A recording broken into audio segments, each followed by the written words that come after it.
Hey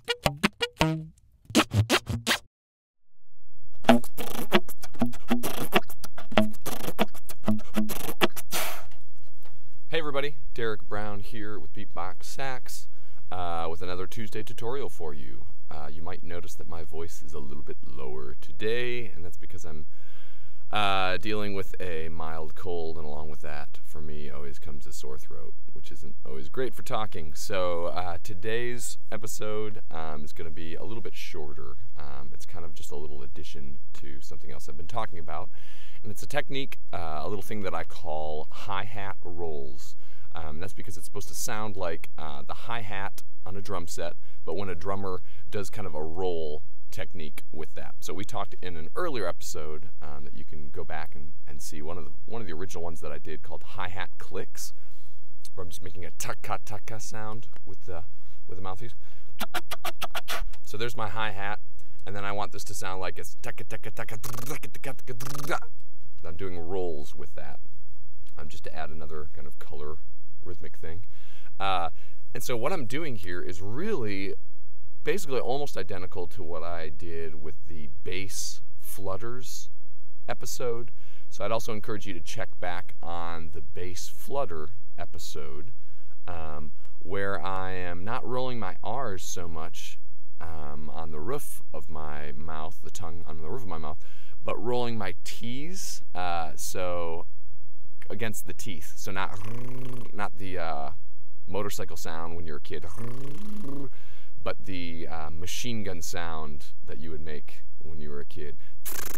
So not, but once again, this is explained in the bass flutters episode, so check that out. The biggest difference is really just the fingering. With the bass flutters, I talked about fingering a low note with the D up, just because that gave kind of a pitchless sound. Here, I would go to this E position with the index finger up, and I usually do it up just slightly. The reason I do that is because if I accidentally produce the certain airflow that would actually make a tone, I don't want it to make a tone. I want it to be pitchless. And so I just find that, yes, putting some fingers down helps the sound to get out through the horn, but also having a hole up here, up higher, helps the air release, and it just doesn't make a clear tone, because I want it to sound like a hi-hat, which does not have a definite pitch. One other thing I have to mention, like all the effects I do, this sounds like a broken record. The sound needs to go through the horn and out, so you can't just go, you can't leave your mouth open. Now this is picking up because the mic's here for my talking, but it needs to be, and you can hear a difference when you close your mouth.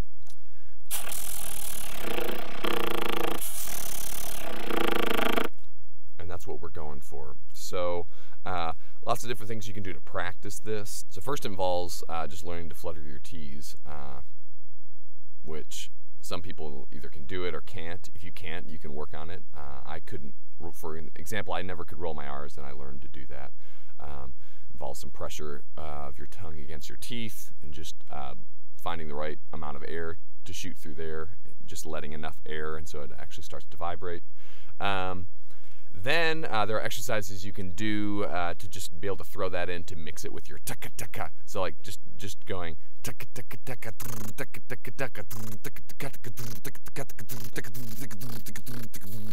and so forth, and then doing that with the horn in your mouth and keeping your corners closed. And then mixing it with the bass notes in your slaps or your pops to make it sound like a complete drum set. So yeah, that's about all today. A little bit shorter. Hope that makes sense. And yeah, keep checking out more of these Tutorial Tuesdays. Hopefully I'll feel a little bit better next week. So farewell. See you guys.